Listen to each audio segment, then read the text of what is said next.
This week, we're joined once again by Christina to discuss Cameron Crowe's 2000 classic, Almost Famous, starring Kate Hudson, Billy Crudup, and Philip Seymour Hoffman. This is Boy Party.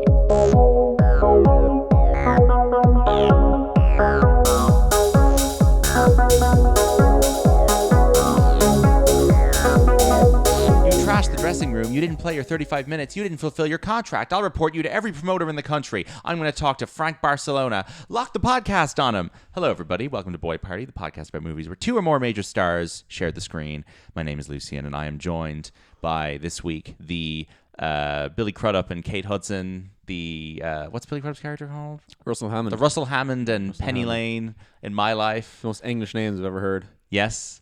Well, one of those names are both made up, I think. Shane and Christina are here. Welcome. Yay. Shane is here every week. Christina is joining us again. First time on the show since our intermission episode. Oh, yes. Intermission. You love coming on for these big ensemble films that we are desperately cramming into our Boy Party format because we want to talk about actors we wouldn't talk about otherwise. That's not your fault. If you had to go on tour with any musical artist, who would you go on tour with? And you can't just say Robbie Williams because we've just been watching I his can't think of documentary. anyone worse to go on tour with than Robbie Williams. No. Yeah. If you were in the position of Patrick Fugit's character in this Okay. film and you were a young journalist, Yeah. That's a good question. who would you go on a tour bus with for a few weeks? Do you have to be on a bus? Yes, a bus and a plane, like in this movie. Okay, I want someone that doesn't do too much drugs. Yes. But maybe I a feel little like bit. Joni would be good. Joni Mitchell now. Yeah. Old blind woman in a wheelchair. I think Joni now would arguably be like more fun than old Joni even. I don't know. suppose. Old Joni would also be fun. Like, They'd be, yeah, I don't think you'd get a whole lot out of her, though. sure. Obviously, I'd really want to go on tour with like Fleet Foxes as well. Sure. That would Yeah, they'd be That would cool. be sick. They, what kind of socializing do they get up to? I just fear that like Hayes Coyote get up to far too many drugs for my liking. Maybe. Fleet Foxes are hopefully not bringing like They young, don't sound countless like young they women do on tour with them. LSD, but like, who's to say? I mean, Yeah, any of them like Lord Huron just kind of like men with beard bands. Yeah. They Sure. seem chill, nice, probably not, read books on the bus. not treating women too badly, we hope. Box it Yeah. with like weed at worst. Oh, I'm sure there's lots of weed with some of these bands, but That's fine. that's totally fine. okay. That's an opt-in activity. I want Yeah. someone who's in a band that'll like go for a jog in the morning.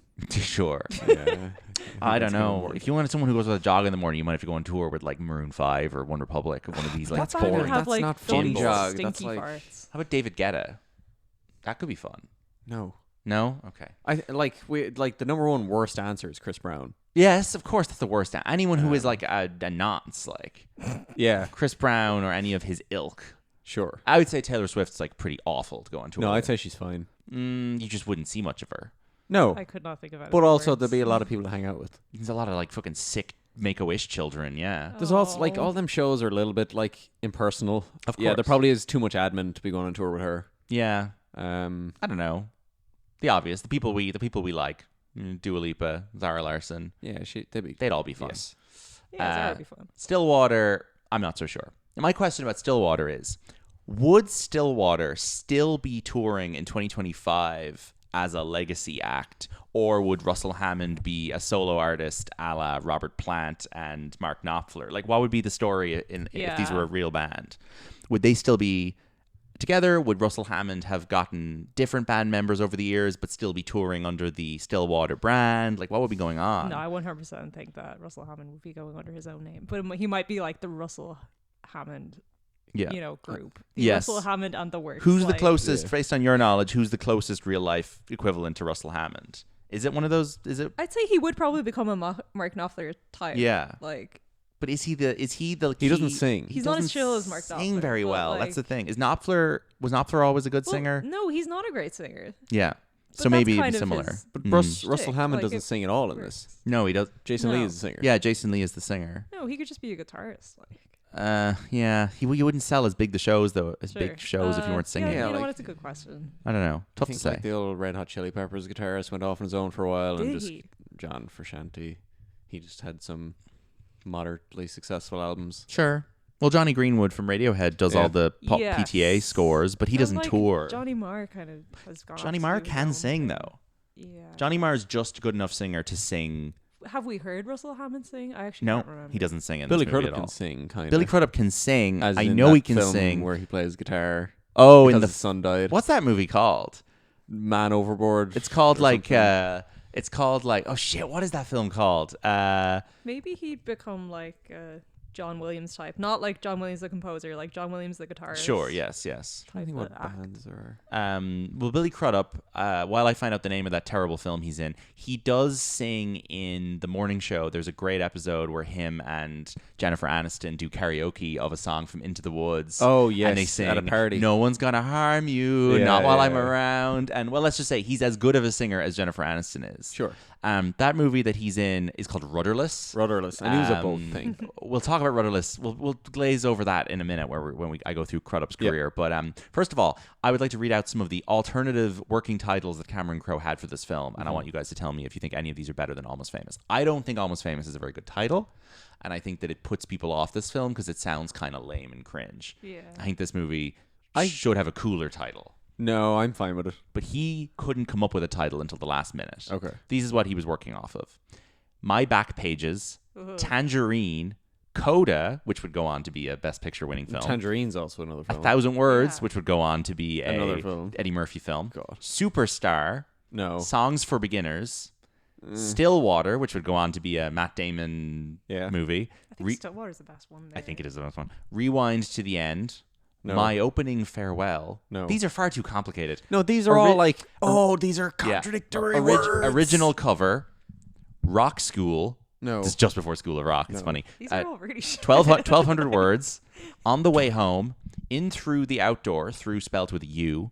Pictures and Pages. The Three of Us. Who are the three people in that situation? I Talk don't about. know. Words by Heart. Words for You, Words on Fire, Words and Music, Words or Music, question mark. I think Words and Music would be acceptable. Sure. No. Guys, you want to watch Words and Music? Cameron Crowe's great No. film. I think Almost Famous is the best out is of all named them. is the best. Yeah. I think Almost Famous is the name of the tour that Stillwater are on in the movie. Yeah. Because the front of the tour bus has a sign that says Almost Oh. Famous 1974 tour. Oh, that's or kind of whatever. good then. I didn't. Okay, But I did you not didn't pick up realize on that, was and the I didn't case. pick up on that until my No. fifth time watching this. I think it's a pretty good title considering everyone that's kind of a subject in this film is kind of flirting with becoming well known. Yeah. Yeah. Like Patrick Fugit is almost breaking out as a writer. The band are almost becoming successful. Yeah. It's not the worst title. It's just It just it's very Glee, John Carney kind of Yeah. title. It It's like is. Begin Again. I just feel like this movie's slightly too cool I and rock and know. roll to have a title that. well, you know my consensus on like most film titles anyway, and this Sure. is like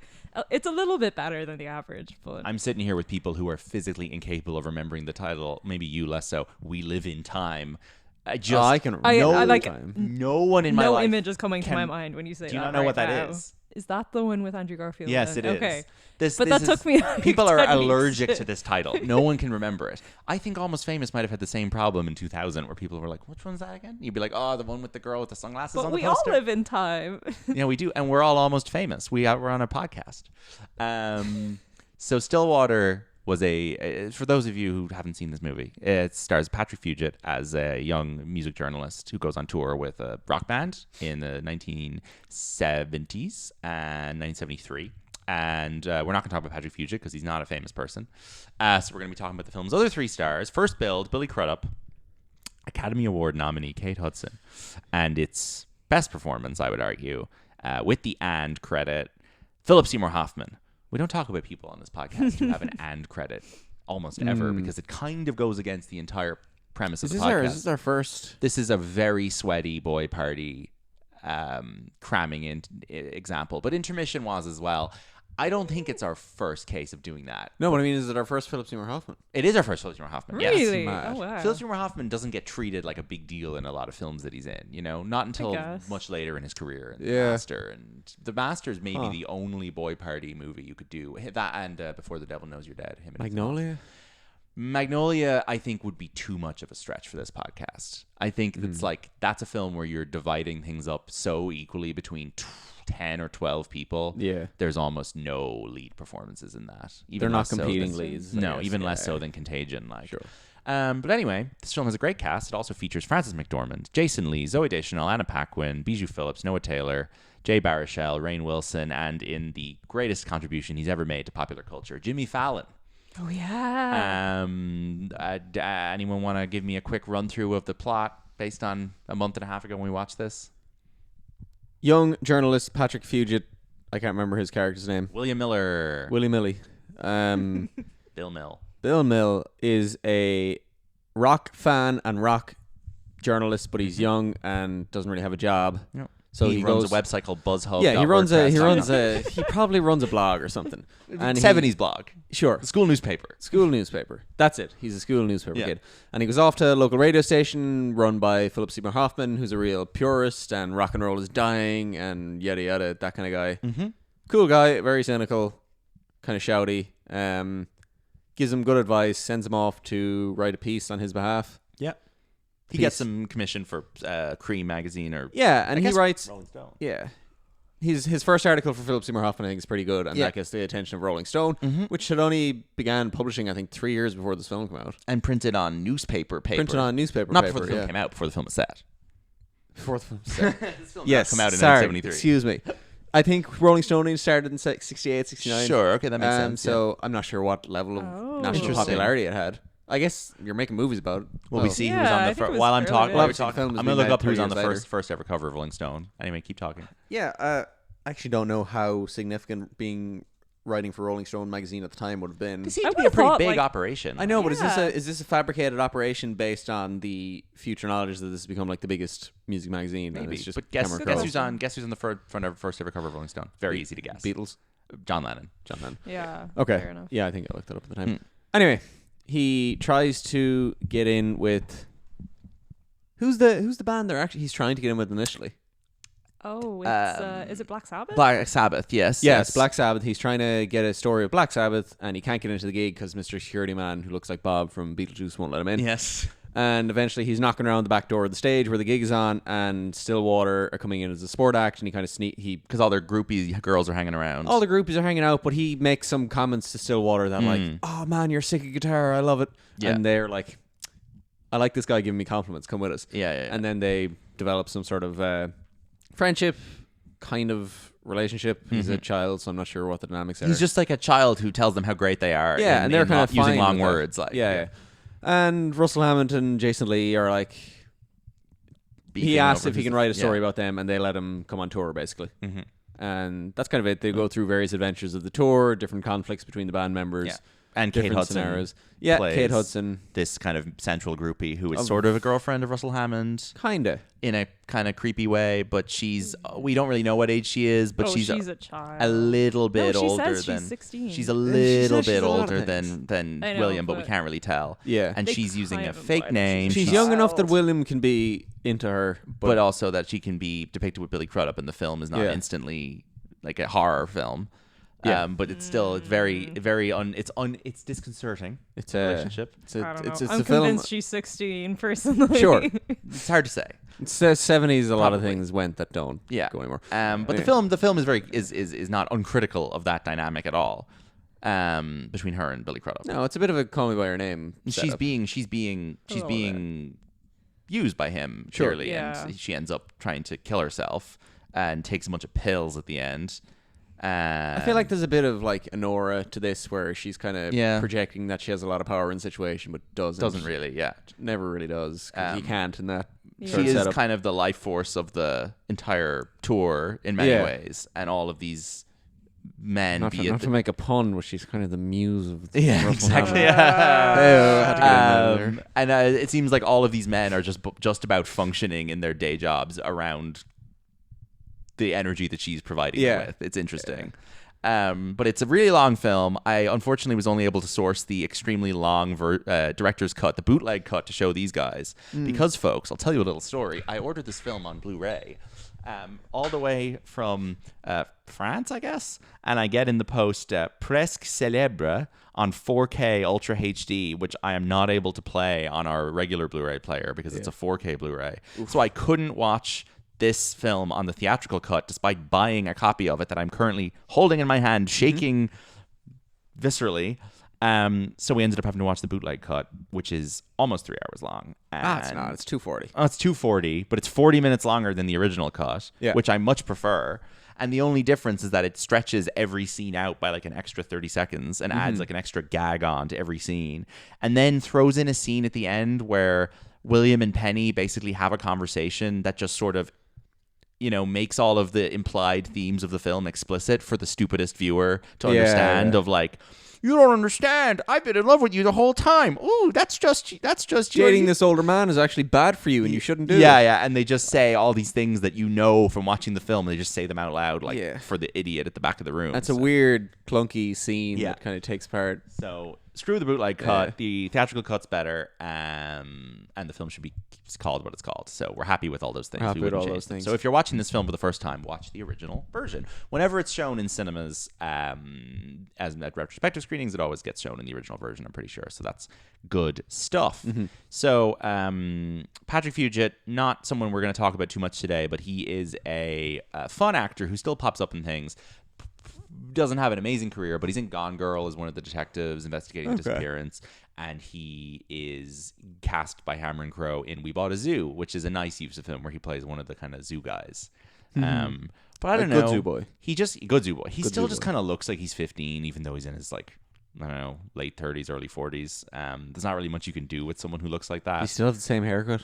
Not really. He's grown a beard in like a desperate attempt to look older. Yeah. But like he hasn't given a particularly strong performance since this. But he's doing well. He's around. He has a nice, healthy life. I think he's doing do you well. consider this a good performance? I think it's a great performance. Yeah. I think he's fantastic in this. I think this is like the only version of this character that wouldn't be super annoying or lame. Like, I don't know. Maybe now you've got a generation of Lucas Hedges and Timothy Chalamet who could pull this off. But I just feel like it's very hard to have a 15-year-old who's like eager to achieve something in his life that isn't clawingly overzealous. I don't know. Yeah, he's like, I don't know. There's an innocence about his portrayal that it would be very difficult to find nowadays, I think. Yeah, I don't think I have a whole lot in common with this character in general, but as someone who was writing film reviews when I was his age, the way that he's writing music criticism, I think that the way he tries to use fancy language to describe music he likes is super relatable. And the way that Patrick Fugit like delivers that dialogue where he's slightly stumbling over his words, but he's able to say it convincingly enough that the band buy the affirmation and get, a boost in confidence from what he's saying, I find to be right on the nose. It's an incredibly funny premise that like... Oh, it's so funny. Yeah, because he doesn't reveal to them that he's writing for Rolling Stone at all until the end. No.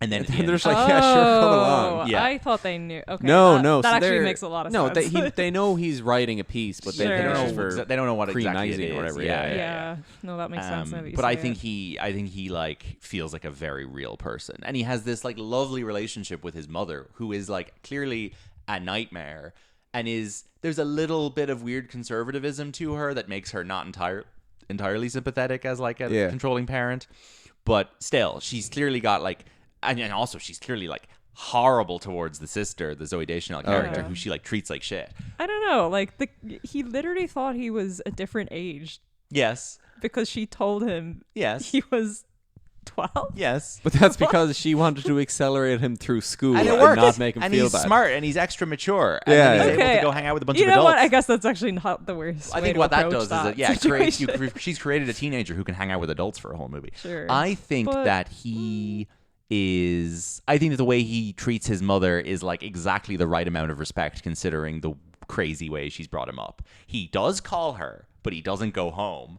And when she says, "Don't do any drugs," he's like, "Don't worry, I won't," and then proceeds to kind of like be around drugs the entire movie. I feel like he gives her exactly as much rope as she deserves to get from him, given the type of parent she is. But he's obviously proven that he can be good because she's resistant to let him go, but she voluntarily lets him go. And she respects his independence. And then when him and the sister both rock up to the house at the end of the movie, she is ultimately kind of like happy to see them both.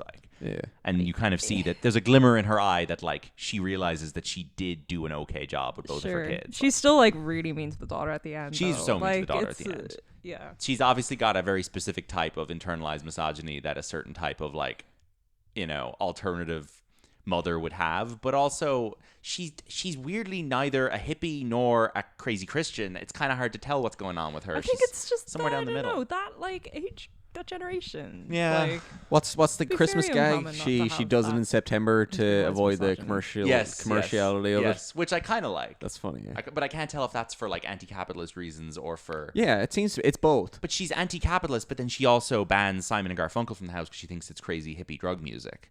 So it's hard to tell where She's a bit all over the place. she's a bit all over the place. And that seemingly is the way to raise children. Yes. Because they come out normal if you're completely scattered and incoherent with your beliefs. But in terms of our three people we're going to focus on for the rest of this podcast, because that's what we have to do to pretend this is a boy party. Russell Hammond, played by Billy Crudup, one of my favorite actors. Is Billy Crudup a movie star? No, not really. But in 2000 he was, for a brief moment. Now he is like a TV star who is allowed to be in films when he behaves himself. The character of Russell Hammond was originally going to be played by Brad Pitt. But during rehearsals, Crowe and Pitt mutually decided it was not the right fit. Pitt dropped out of the project. Hammond's references to Hammond being unusually good-looking were written specifically for Pitt, but they did remain in the script after Crudup was cast. Sorry, were they going to take those out of the script when they Billy replaced... Crudup is just as handsome. Billy Crudup is just as handsome as Brad Pitt. Yeah. He doesn't have maybe Brad Pitt's kind of like otherworldly sex god energy that magazines cling on. Like, I think Billy Crudup's more attractive than Brad Pitt. I do think Brad Pitt has like a supermodel vibe. Yeah, of, like, I don't know. Sexy man that you don't get from most other actors, but It would be hard to make him like. Sorry, obviously he can be very greasy, but it would just feel the greasiness would feel so forced. I think if he were trying to do that role. He plays a character a little bit like this in True Romance who actually has dreads, who's kind of a very greasy like stoner guy. Sure. But like he couldn't put the mustache on Brad Pitt. I think Brad Pitt would be a tough sell as a 70s musician. I don't think he has 70s vibe at all. I think even in it's not necessary. Once Upon a like, Time, his 60s vibe isn't that convincing. I don't know. I think that he's a very modern face. I don't know. Yeah, there are plenty of other people that could do it like better. I don't know. Why not give someone else? I think so. And it's a nice opportunity for Mr. Crudup, who I don't know what he'd really been up to this point. He was in Sleepers. He was in Woody Allen's Everyone Says I Love You, Without Limits, where he plays Steve Prefontaine. And this is kind of like within his first 5 years of being in movies. There's something to Billy Crudup that seemingly is the same reason he never became a mega leading man in Hollywood. Yeah. And I think it perfectly correlates with why it's not weird when he hangs out with Kate Hudson in this, even though she's perceived as younger. Maybe. He lacked, like, I feel like this would be creepy if it was Brad Pitt. Maybe. Does Billy Crudup lack a sense of like adult masculinity that would make him maybe a physically little imposing? bit? I think so. He's got smaller guy energy. Yeah, he's non-threatening because he's just seems like someone who's punching above his weight constantly. My point was that I think there's a deliberate attempt to make the audience go like, maybe this is okay. Yeah. And I'm not sure. I think Billy Crudup helps that. Yes, the film's trying to create an imaginary gray area for the audience where ultimately it can be the film can be the thing that puts the foot down at the end and say, this isn't okay. Yeah. But it needs you to be hanging in the middle a little bit so that you can like so when you can I watch see the Billy film. Crudup across from like Reese Witherspoon in the morning show, I don't perceive him to be like, she's tiny, she's 5'1". Yeah.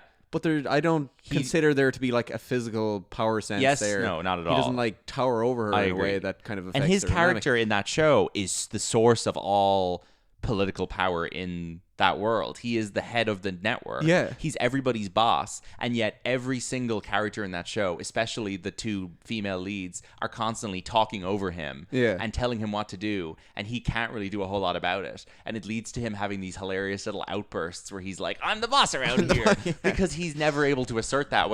I think the Kate Hudson character is also like very clearly playing dress up as an adult in this film in a way where like Billy Crudup and his friends are choosing to believe that that's who she really is. Sure, she is an adult. She projects herself as the leader of her gang of Yeah. groupies, and I think when she's introduced, she's like, "We're not tagging along with these boys anymore because we've done that for too long," which suggests she's been doing what she's been doing for a while. Yes, and she's not new around. And Patrick Fugit's like, I am her generation and I am her contemporary, and therefore I am able to see through this and know what she's really up to, and that she's actually. Do you think he thinks he's too her young. generation? I think so. I think he's in awe of her confidence around these adults, but I think that he's like, you're actually just you're just another version of me. Sure. Who's just a more confident persona and presence than I am, and therefore you've convinced all these guys that you're a grown up while they like ruffle my hair like I'm a kid. Yeah. Ruffle Hammond. The thing you're talking about with Billy Crudup is interesting, considering that he is, by all accounts, kind of a shitty person who left his pregnant wife at the altar. Oh my god. For a younger, prettier actress, like just real like dirtbag behavior. In his Mary Louise Parker, Claire Danes situation, and I think that harmed his career. I think that it's hard to. If you're Brad Pitt, you can kind of do whatever terrible things you want and people will always defend you because you're such a sex symbol. Billy Crudup's like right in the area where you need people to think you're a good person if you want to maintain popularity over 30, 40 years. Yeah, because I think a lot of his characters work because there's an underlying assumption that he's trying to be a good person. Yeah, and I think he lost that at a certain point in his career. And he can't do those like Henry Fonda parts that he should be in anymore if the vibes around him are a little bit, thumbs down, not a nice guy. Sure. So he gets kind of stuck in supporting actor world forever, basically. He's in stuff like Big Fish, where he's pretty good, and he's kind of the co-lead of that. But again, he's like just telling a story about Ewan McGregor, the real star.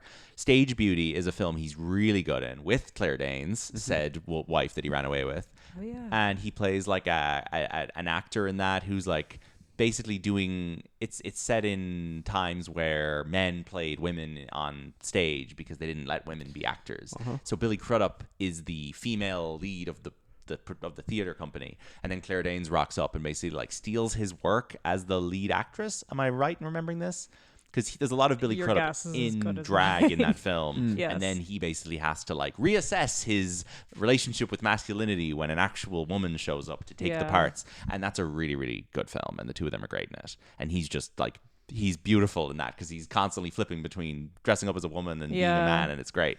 And it uses his face so well. Yeah, he just kind of come across as someone who is, he gives off this illusion as someone who is like in touch with their feminine side. I think so. That kind of, I don't know. I think if anything, in this film, it just like, not this film, in Almost Famous, it kind of, it gives you some sort of an insight as to why Kate Hudson would convince herself that this like works, or not even her, but just like why the other band members maybe might think it works as opposed to like convincing us that it works. Yes. When it's actually very dysfunctional. Yes. I think Philip Seymour Hoffman is another actor who is in touch with his feminine side, which I'll mention in a minute. But Mission Impossible 3, he's in as John Musgrave, the least memorable supporting character in any of those films. It's a shame because imagine if they announced now that he was going to be in a new Mission Impossible. It would be so exciting. The third one is the least exciting one he could be in. There's too many men in that. Featuring Philip Seymour Hoffman also. Yes, exactly. Oh, true. Then he plays Dr. Manhattan in Watchmen, where he is blue and you see his penis for most of the film. But it's... No, you don't. Don't you? You do. He's naked. Dr. Manhattan's a big blue naked guy. Oh, I know, but I didn't think in that version of Watchmen you did. I think you do. Okay. Did you like him in that? Sure. He's all right. He's a good voice. He spends the whole thing just being like, I see the entire world from up here. Nuclear power, the end of humanity. I'm just bored. He's just playing God, bored God. Like he plays J. Edgar Hoover in Public Enemies. I remember nothing about that. It's very funny. He's cast as like the largest man in the world in Watchmen. Yes. And we've just spoken about how he feels like a little guy. Exactly. J. Edgar Hoover, another person who was in touch with his feminine side. Yeah. Then he's in Rudderless, which is this William H. Macy directed movie about a guy whose son dies in a school shooting. So he starts a rock band, and it is like the worst John Carney knockoff bullshit ever of him and Anton Yelchin having a midlife crisis. He's having a midlife crisis, performing these shitty songs in the local bar. Selena Gomez plays the son's girlfriend. It's so bad.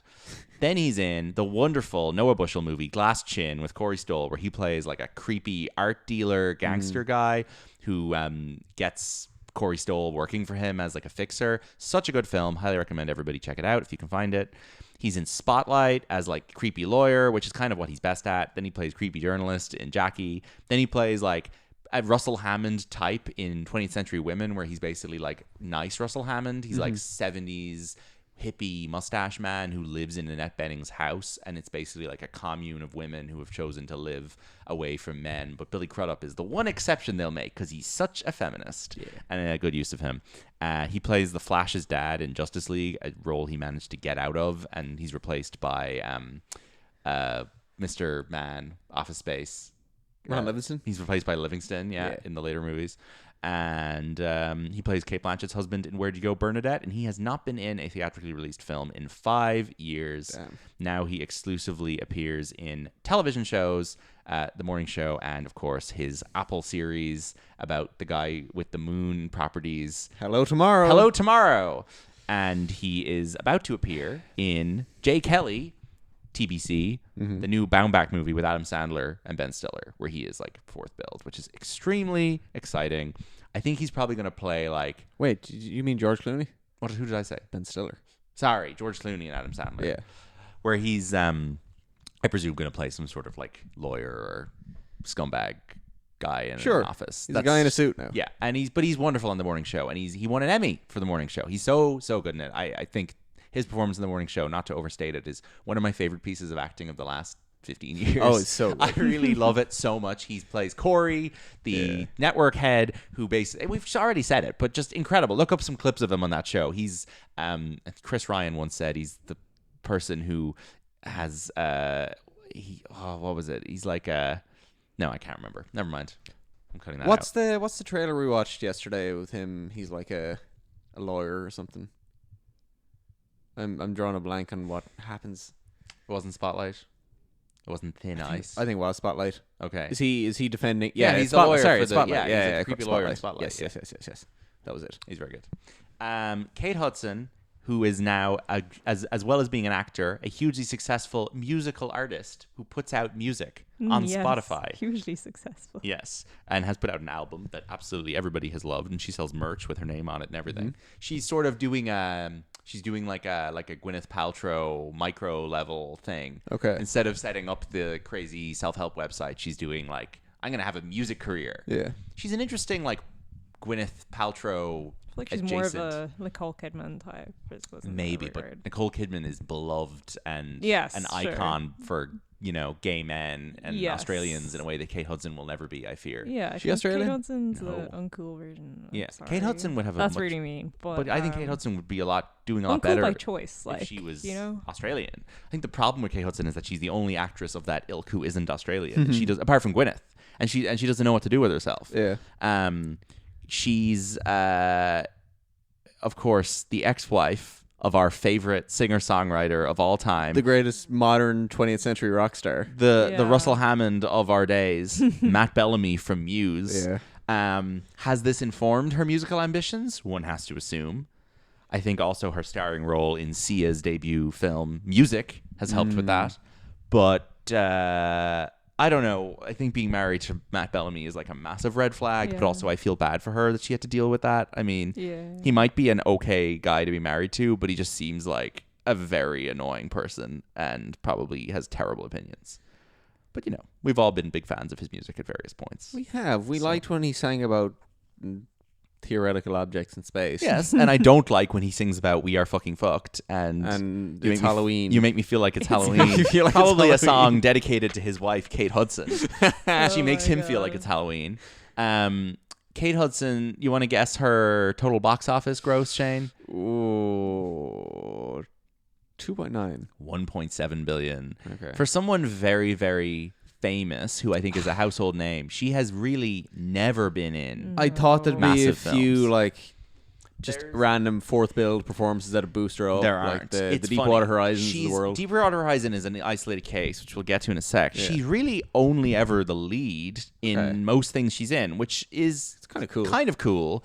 She's managed to have a career for sort of 25 years without ever becoming a sort of a love interest for random male star, the way that Gwyneth maybe fell into a little bit and others. But her highest grossing film by tenfold is Kung Fu Panda 3, in which she voices a character called Mei Mei, Mei, which something tells me should have been played by an actress of Asian origin. But anyway, she then, her biggest hits are, Kate Hudson vehicles. How to Lose a Guy in 10 Days, 178 million. Bride Wars, her and Hathaway, Big Boy Party, 115 million. You, Me, and Dupree, 130 million. Deepwater Horizon, as you said, a film that I think most people wouldn't know she's in.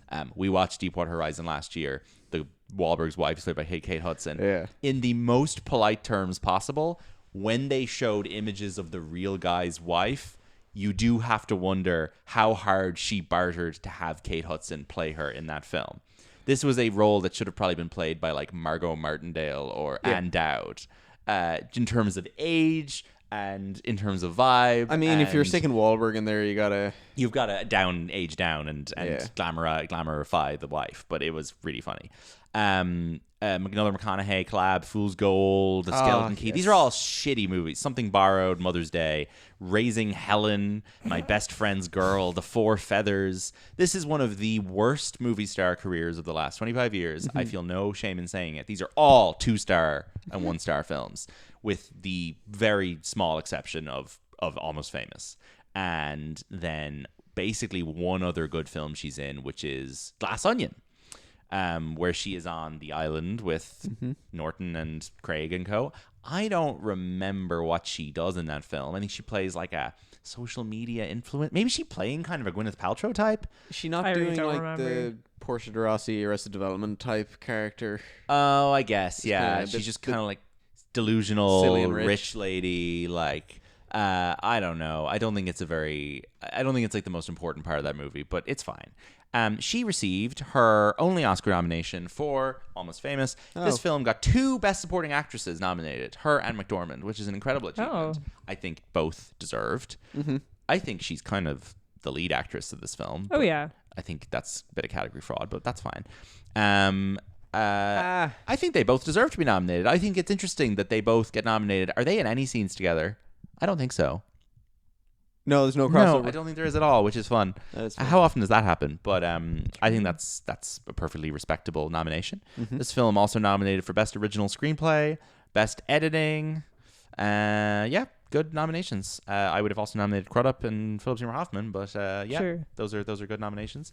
This was turned into a stage musical. Yeah, Almost insane. Famous the musical in 2019. Music by Tom Kitt, lyrics by Cameron Crowe. It has a bunch of original songs in it. I've never listened to any of these songs. Songs in it with names like 1973, Who Are You With, Penny and William, Morocco, He Knows Too Little and I Know Too Much. It lists here, like a lot of these are sang by the mother. And then there's a song called The Nighttime Sky's Got Nothing on You, sang by Russell Hammond and Penny Lane. Tiny Dancer, they do incorporate into this musical. I'm sure Elton John got a handy paycheck for that. I'm assuming that the 1973 thing has nothing to do with the James Blunt. No, 1973 is a new song performed by William and his mother, or William and his sister. And then the big final song is called Everybody's Coming Together, performed by the full company. I would love to see this musical. I think it would be great crack. Who does anyone of note played any of the characters on stage? I don't think so. No, most of these actors do not have Wikipedia pages. I'm sure these are well-known stage actors, but Casey Likes has played William Miller in every version. Okay. And it was nominated for original score at the Tonys. Only one Tony nomination, which I assume is not great in Tony world, given that there's not that many new musicals every year, so it should be easy to get Tony nominations. When's the last time this was performed? I would guess like COVID time. Okay. No, it closed in January 2023 after 77 performances. Sorry, it ended up not opening until 2022 because it's pretty recent because of COVID. Yeah. It was written in 19, didn't open until 22. Gotcha. So there you go. Our third person I want to just talk about quickly is the great actor Philip Seymour Hoffman, who is one of the greatest actors of this century. Died 2014, of course. Left behind an incredible career. Total box office number. Give me a guess, Shane. 2.6. $5 billion. Okay. This man is in The Hunger Games Catching Fire, The Hunger Games Mockingjay Part 1, The Hunger Games Mockingjay Part 2 posthumously. He's in Twister. He's in Mission Impossible 3. And he's in Red Dragon. And, of course, he's in Patch Adams. The highest grossing film of all time. Yes. What is your favorite performance of his that you've seen? Bit of Punch Drunk Love. Punch Drunk Love, I think. Yeah. Yeah. I think this is great. I think Punch Drunk Love is next level. And I think Magnolia is wonderful. Mm-hmm. And there's a few other good ones. He's great in Ripley, but he's not in it very much. The scene in Mr. Ripley where he shows up is like maybe my favorite part of that movie. Where he hops out of the car and you're like, who the fuck is this guy? He's makes you want to go to Italy the way he performed. In the first half of his career, there's a lot of who the fuck is this guy work. Yeah. Do you remember what he does in Moneyball? I don't really. Yeah, he's the coach of the team. Is he good in this? Yeah, Brad. He's fine. He's fine. He's good. He's kind of the counterpart, like he's fighting against Brad Pitt for a lot of the film, where Brad Pitt is responsible for buying and selling players, essentially. Yes. And then it's Philip Seymour Hoffman's job to coach them. Yes. And he's like, Brad Pitt, you've got to stop buying me shit players. Right. I can't coach these. I can't coach these. And he talks like this the entire film. It's not one of his louder performances. You'd wonder. It's fun that he's in it, but Well, that's Bennett Miller who directed him in Capote. Yeah. Directed Moneyball. But you wonder, is there a version of Moneyball where he plays the main character? No, because I think a lot of what the main character's vibe is in this is that he's too handsome to be taken seriously. Not too handsome to be taken seriously, but people don't like him because they think he has a bit of an ego and that he's trying out these unproven methods and trying to reinvent the wheel. Yes. And he's like, you can't do that. Stop trying. Like, this is stupid. Yes. And I think you need a kind of a handsome arrogance to get away with it. Yes.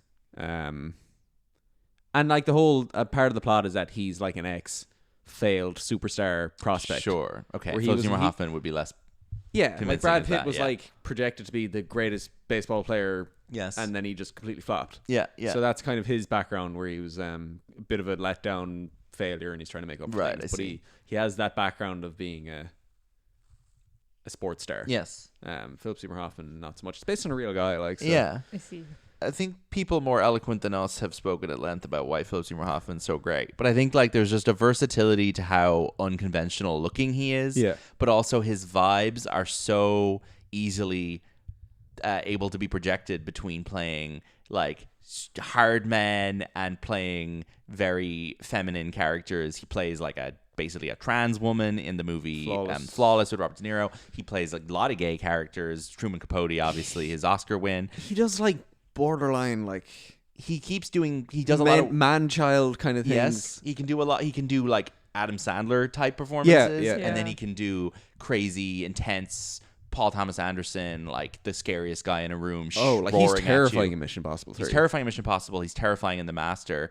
Because he's got such a great dynamic face and voice, and like you stick glasses on him, he looks different. You change his hair a little bit, he looks different depending on how you dress him. He's like the most versatile looking and sounding man you could ever come up with. He gets a great scene in Mission Impossible where he's supposed to be Tom Cruise in a mask. Yeah, so Tom Cruise dresses up as Philip Seymour Hoffman wearing a Philip Seymour Hoffman mask. So you get Philip Seymour Hoffman is playing Tom Cruise doing an impression of Philip Seymour Hoffman. Yeah. And I think it breaks at one point where he's back talking to the guys who know he's in a mask. Yes. And he's acting as if he's Tom Cruise. He's doing Tom Cruise's voice. Like, yeah. And there's a scene where this guy comes face to face with the real Philip Seymour Hoffman. So you've got Philip Seymour Hoffmans in a room together, one of whom is the real guy, one of whom is Tom Cruise in a Philip Seymour Hoffman mask. Yeah. And he's just incredible acting opposite himself. And he's now given us the gift of his son, who is now, one performance into his career, I think is a great actor. Well, I haven't seen anything else. Saturday Night. I haven't seen Saturday Night. Oh, he's in Saturday Night. I forgot about that. What were you talking about? I was thinking of the fucking Christoph Waltz thing. Oh, I've only seen him. I totally forgot he was in Saturday Night. Well, I've only seen him in the one thing. I think he's amazing in Licorice Pizza, and he's kind of like one side of his father's charms is on display there, inhabited in a new youthful way. I wonder, will he be able to do the other side? I'd love to see him try and play the Capote Magnolia kind of like gayer side of his father. Licorice Pizza isn't a bad proxy for this film either. Not at all. No, definitely it's not. probably the closest. I'd say this is as close as his father got to doing that kind of role, of just like charming, relaxed guy being like, I'm in control of the situation, But he's such the best thing of everything he's ever been in, and I'm like, am I overrating him because he's dead? And I'm like, I don't think so. I don't do that with anybody else. So. He seems like someone who method acts. Like everything is so effortless. Like, but he doesn't. He seems famously like never did anything that annoying. He was never an annoying method actor the way that Daniel Day or Joaquin Phoenix is. Like he was chill and nice and relaxed and.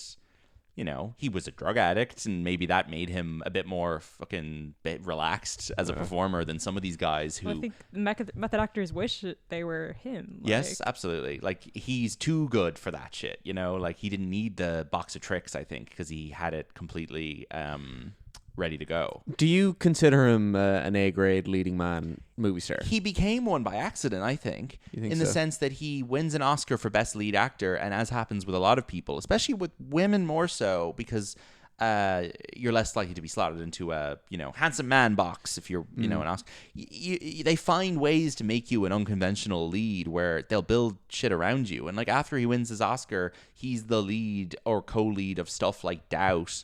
Yeah, there's a few of those kind of like movies where he's like the second or third lead with other big stars. But then they make both at Rocked, which is a big studio comedy he's the lead of. Schenectady, New York is a big risky Charlie Kaufman movie that is a bit of a nightmare. I think it's kind of amazing in a way that I refuse to engage with. Yeah. Charlie Wilson's War is him and Hanks and Roberts. He's the Mission Impossible 3 comes the year of his Oscar win. He's in The Ides of March. He's in Late Quartet, Most Wanted Man. But like they start to give him these leading man roles. Now I think ultimately if he had lived a few years longer, he would have probably ended up in like a HBO show at that level of lead, which is unfortunate. But it could have been something amazing. Yeah, like I think his greatest talent is that he turns kind of somewhat inherently silly roles and like low stakes performances into great things. Yeah, like I'm sure he's like. Stuff like The Boat That Rocked probably shouldn't be considered a good film by any metrics, but like it's probably still regarded as good because he's great in it. And then his only cash in, like kind of one for them he ever does is the Hunger Games films, which I don't think he's like absolutely amazing, incredible in those films, but he's doing as good a job as he is ever likely to do. There's only so much that character could really. Yeah, that character's not that exciting, but he plays Mr. Heavensby, who is he's like the games organizer. My cousin? Your cousin? Yeah, exactly. Yeah. He's the games organizer for the second game, in the games in the second one and the third one, right? Yeah, like the creator of it. Yeah, so he's like this kind of architect. Yeah, he's like a kind of an evil capital architect. And like, there's a good seriousness to the Hunger Games films that they're not tacky children. No, they're not. And I'm so glad that's the one blockbuster he ever wasted his time on instead of Marvel or Star Wars. And he would have been in Marvel and Star Wars if he was another 10 years to his career. I don't know, but he's in scenes exclusively in those films with Jennifer Lawrence, Julianne Moore, Woody Harrelson, Mahershala Ali. Donald Sutherland? Huh? Is it Donald Sutherland? Donald Sutherland. So there's absolutely no argument to be made that he was wasting his time. No. Ultimately, he dies before those films are even finished, and they have to kind of change the script of the last one to work around him or whatever, which is really sad. But he's in 48, 50 films, and I'd say like 42 of them are like pretty good, and 7 of them are among the best films of the last 30 years. Yeah. So he's probably the best part of every single one of those films. Yeah. So and of course, if you want to see some top tier Philip Seymour Hoffman, please go to the clip from Punch Drunk Love where he's on the phone to Adam Sandler. Shut up! And he goes, shut the fuck up, which is my favorite piece of acting ever. Rivaled only by Billy Crudup in The Morning Show. Yeah. So who wins the movie Almost Famous? I would say it's a mix of all of these guys. I think everyone's great in it. Mark Maron, Jimmy Fallon, maybe the two of them. Yeah. I think it's the only good performance Kate Hudson has ever given, so she deserves credit for that. She's like left a legacy as well, and she has. Like, I feel like so many young women do aspire to be to have the charisma that her character has. Yes, and I think her look is still replicated often. Like, yeah, it is. Is that just like, I don't know, is that Kate Hudson's legacy generally? Like the charisma, I mean? Maybe, yeah. She certainly has a lot of energy. She we must also say she does sing a wonderful song in 9 called Cinema Italiano. She's got a TV show coming out soon. Which I feel like is maybe the end of the road for her being in movies. If she's now accepted that she's a TV actress, Nicole Kidman. Yeah, she's gonna do the Nicole Kidman shitty miniseries every year thing until she'll get a baby girl. Maybe she'll get a baby girl in 15 years. I don't know. I just don't think she's never done an Eyes Wide Shut or The Hours. There's no cult adoration for her like there is for Nicole Kidman. Even this doesn't extend. I don't think a lot of, because this is a movie for straight people. You need gay men to love you to have a reputation like that in your 50s. I feel like the legacy she's left does not have like positive affiliations either. No, I don't think so. People perceive this character as a really like a really fucking annoying person. Bit like manic pixie dream girl. Yes, she is the ultimate prototype manic pixie dream girl. Except I think this film is intelligent enough to work around that. Yeah. Funnily enough, sort of this movie does represent maybe a little bit of a handover from her to the actress who would become the face of the concept of the manic pixie dream girl, who is of course Zooey Deschanel, who is in this film very briefly. Oh yeah. Anyway, I think everyone's good in this. I think Billy Crudup's great. I think Philip Seymour Hoffman kind of steals the movie because every scene he's in is my favorite scene, and are like the parts of the film I find the most compelling. Yeah, it's great. I think it's really good, and the poster is a close-up of Kate Hudson's face with sunglasses and the name Almost Famous in her sunglasses. It's not an amazing poster, but I think it's very better than this fucking thing on the Blu-ray. Oh, God. And I also have a DVD at home in my parents' house that is a picture of Kate Hudson in her underwear sitting on the like a bedroom floor with just like a record on her lap. Okay. It is literally just like a magazine cover. I don't know why it's the DVD cover at all. It's just like, look at this cool girl. I think it's terrible. The real poster is pretty good. It is. The purple. I think the purple works. sunglasses are kind of a pretty.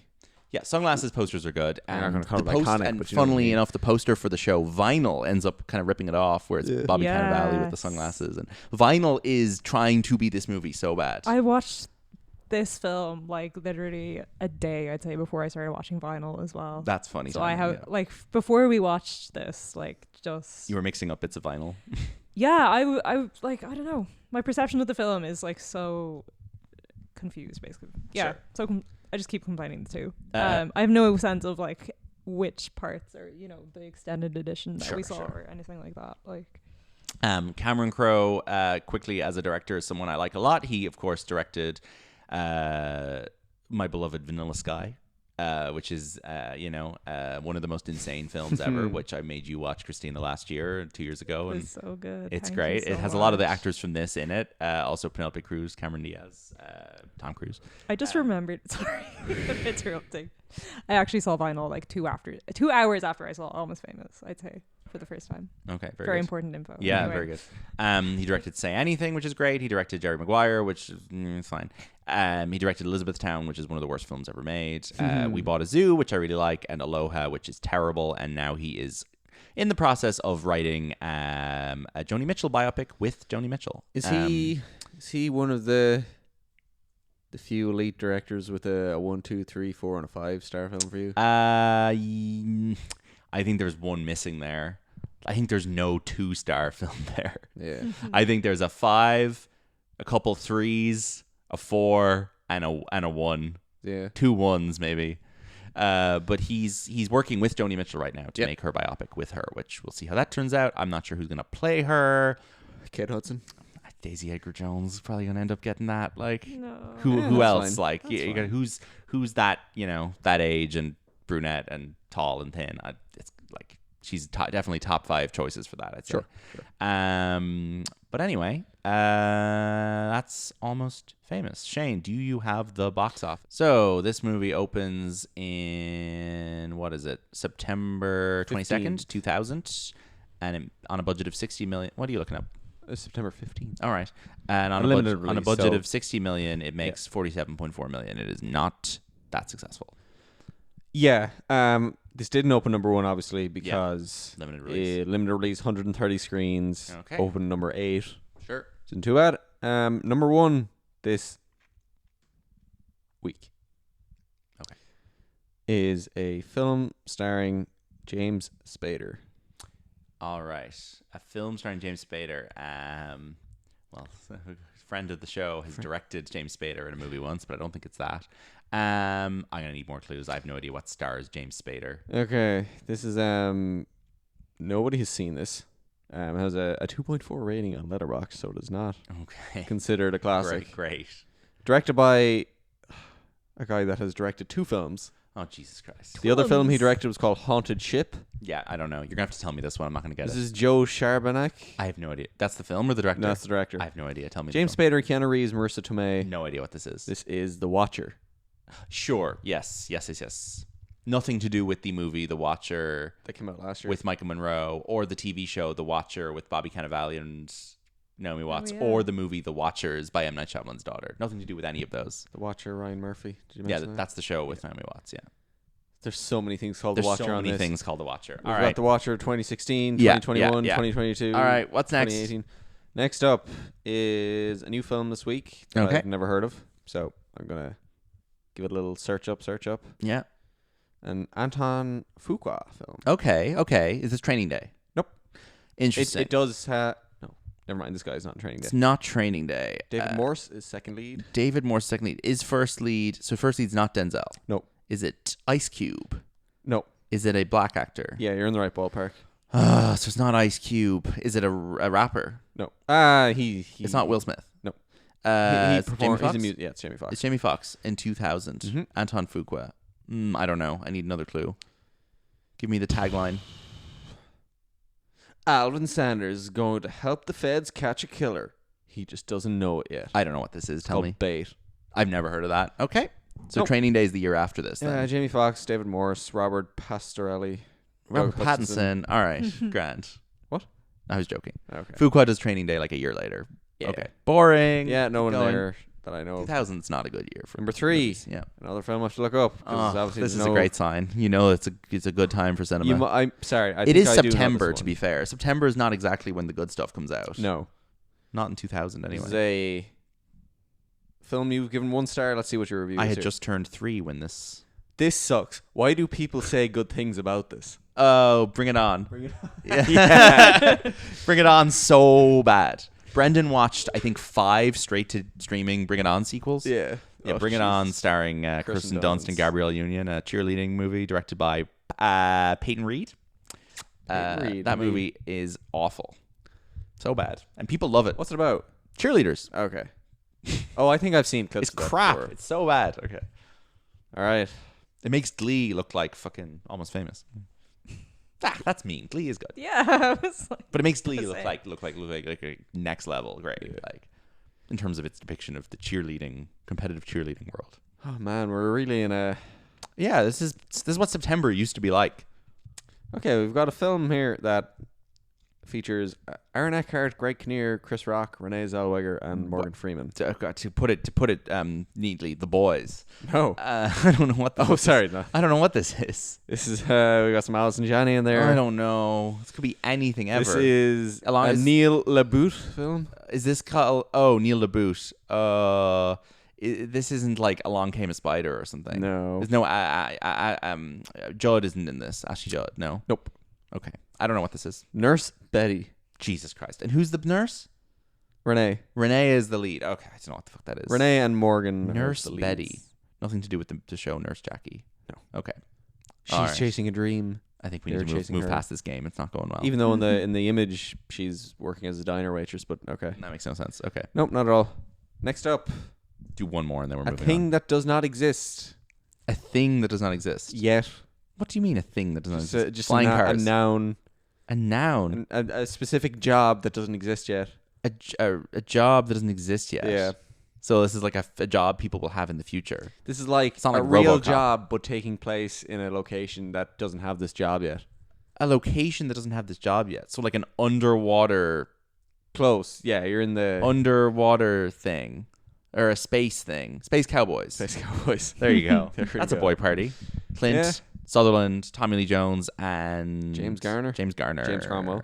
There you go. Marsha Gay Harden. All right. Enough box office. I have a new game. We've done this before, kind of, but I'm going to do it again. New game. This is called the Letterboxd Top 4 game. I have picked a random Letterboxd user who has Almost Famous in their top 4. Okay. And I'm going to give you guys some clues to guess what their other 3 favorite movies is. Okay. Today's lucky user is Phoebe. Phoebe's username on Letterboxd is 2004 Honda Civic. Phoebe lives in Chicago, and her bio is This Shit Cray. And her top 4 includes the movie Almost Famous.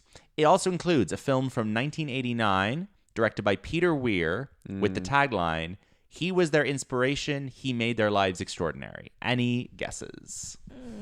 Let's see if this is a doable game or not. He was their inspiration. He made their lives extraordinary. 1989, directed by Peter Weir.